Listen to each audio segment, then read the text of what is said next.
Bonjour tout le monde, on est en ce moment à Machakola au Népal, dans un petit village sur le bord du circuit du Manaslu.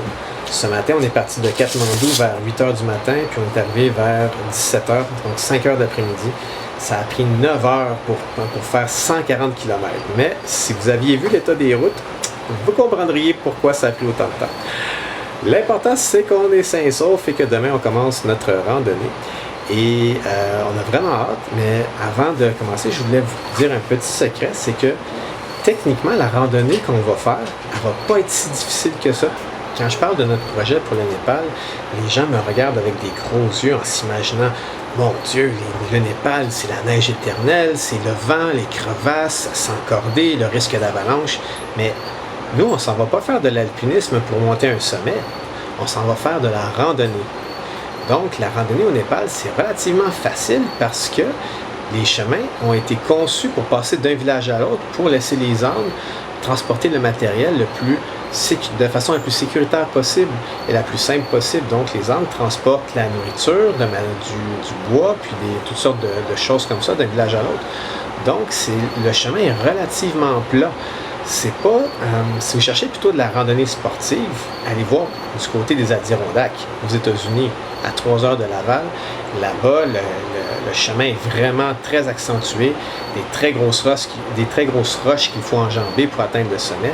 Donc là-bas, aux États-Unis, la randonnée est beaucoup plus sportive qu'ici au Népal. Alors pourquoi est-ce qu'on est allé aussi loin que le Népal pour faire de la randonnée? C'est parce que nous, on veut faire de la randonnée contemplative. On veut simplement être entouré des plus belles montagnes de la planète, les plus hautes montagnes, juste pour le plaisir d'être là, tout simplement. Mais ça ne veut pas dire qu'il n'y aura pas de défi pour autant. Le vrai défi, ça va être le manque d'air. On le sait, dans l'espace, il n'y a pas d'air. Donc, plus on se rapproche de l'espace, moins il y a d'air. Nous, on va monter jusqu'à 5100 mètres. Et à 5100 mètres, il y a 2 fois moins de molécules d'air que quand on est au niveau de la mer.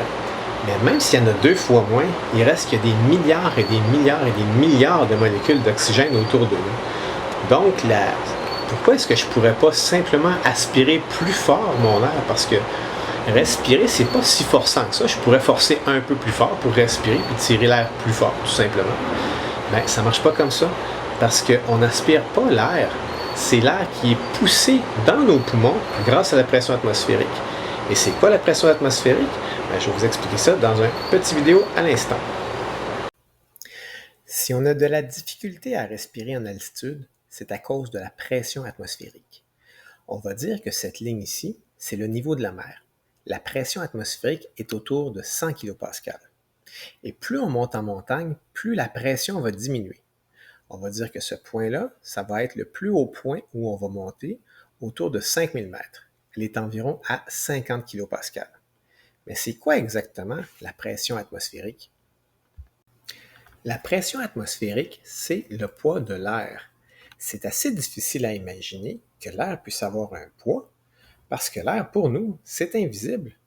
On peut sentir son déplacement avec le vent, on sait qu'on respire de l'air, mais c'est à peu près tout.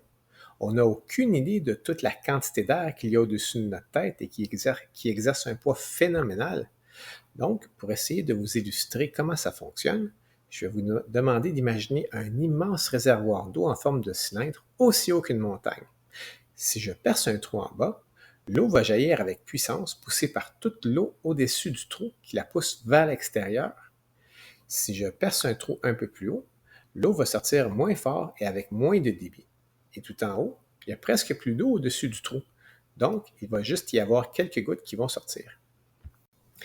C'est exactement pareil avec l'air qui nous entoure.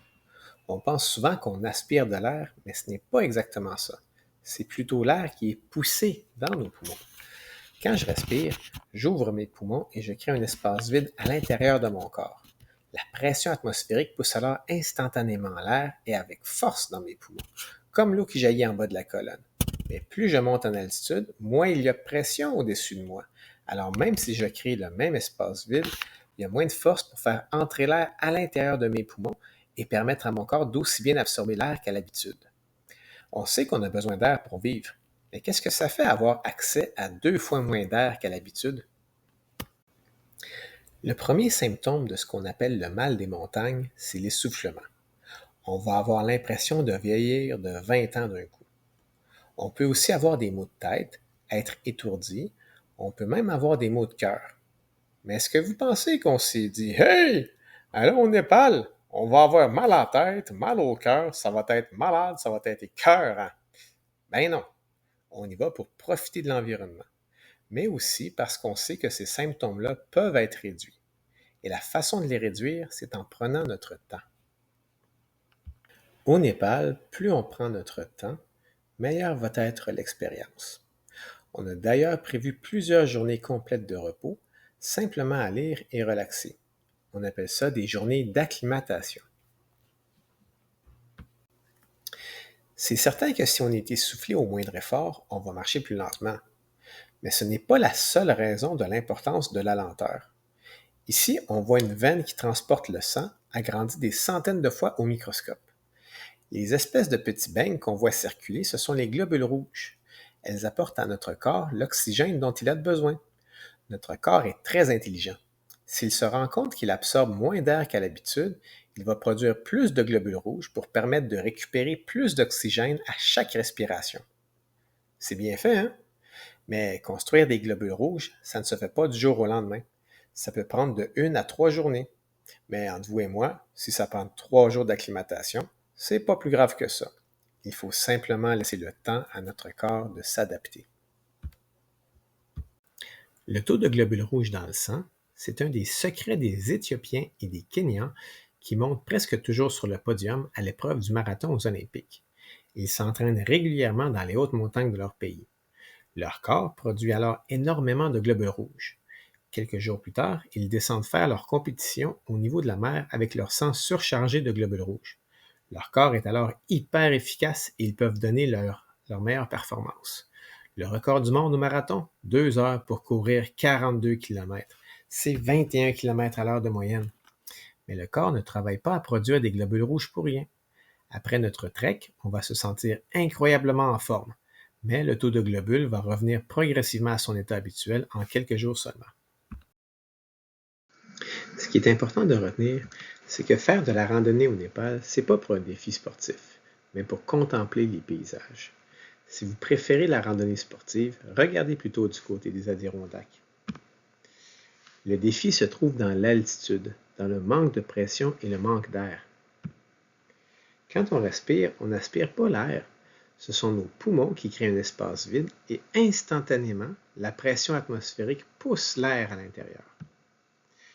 Le manque de pression en altitude peut entraîner des symptômes comme les étourdissements, les maux de tête, la fatigue et les maux de cœur. La solution au mal des montagnes? Lentement, prendre son temps, prendre des journées complètes de repos, savourer l'instant présent. En se reposant, notre corps travaille pour nous. Il produit un surplus de globules rouges pour être plus efficace et fournir au corps l'oxygène dont il a besoin. Je termine en vous posant une question. Un aspirateur, ça fonctionne un peu comme les poumons. Le moteur crée un vide et la pression pousse l'air à l'intérieur avec les poussières qu'on veut aspirer. Alors, de quoi aurait l'air un astronaute dans l'espace avec un aspirateur qui essaierait d'aspirer les débris spatiaux, sachant qu'il n'y a pas d'air dans l'espace? Ben, il aurait l'air de ça. Il aurait l'air assez nono parce que même si le moteur de l'aspirateur peut fonctionner dans l'espace, il n'y aurait pas d'air pour pousser les débris à l'intérieur du tuyau. Bonne journée! Notre aventure commence demain. Bye!